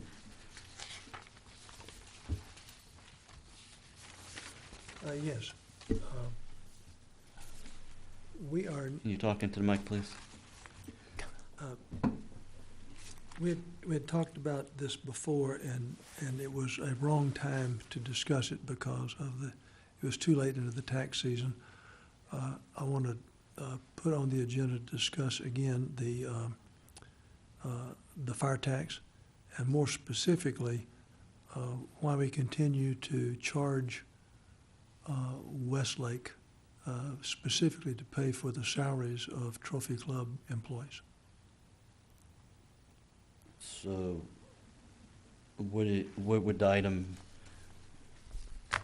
specifically say? Just why we continue to charge them salary, Westlake salaries? No, I would think that it might even be to take action to notify the town that at the next budget cycle, we won't fund the salaries anymore. Okay, It represents, by the way, 3.9 cents of our fire tax, half the fire tax, What okay. does that equal in dollars? $835,000. So we would be giving them notice that we're going to push $835,000 into their budget? Yes. Would they be able to bill us back for it? Be careful about deliberating. Yeah, we're doing. I'm just okay. saying, it's an item. I apologize. Yeah, it's an item I just want to put on the Okay, agenda. And that's now's the fine. time to do If it. you would get with Carmen, who can get with Tony for the legal description of it. Okay, anything else? Anybody have anything else? Phil? No. Jim? Nope. Jim, you have anything else other than that item? No, no. I have nothing. How about you? Okay. Set, number 16, set future meeting dates, regular bond meeting, board meeting, January 19th, Rather 2018, spend money. at- We'll talk about bonds. yeah, at 6:30 PM. Anyone have any problem with January 19th? According to my calendar, that's a Friday. 16. It's the 16th. 16th Tuesday Says the is 19th in here. 16th. on the agenda.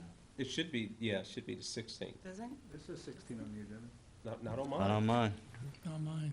Sister. It's on the printed one here, but on the one that was sent, and his has an A and B on the closed session, so we're all on different pages. Mine doesn't match the printed at all. Yeah, okay, so it's the 16th, January 16th, 2018 at 6:30. Anyone have any issues with that? No. Okay. Now, I make a we, motion to adjourn. I'll okay. second. And again, Renee, thank you very much. This is your last meeting. You want to bang the gavel again? I don't know if it's up here. It's Come on up behind here. us. Yeah, come on up here and bang it again. Yeah. Yeah, And you can bang it on Kevin's head. yeah.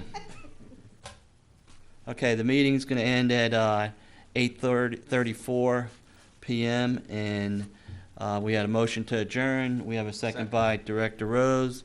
All in favor, show of hands. It's unanimous, and at the bang of the gavel, this meeting will be ended.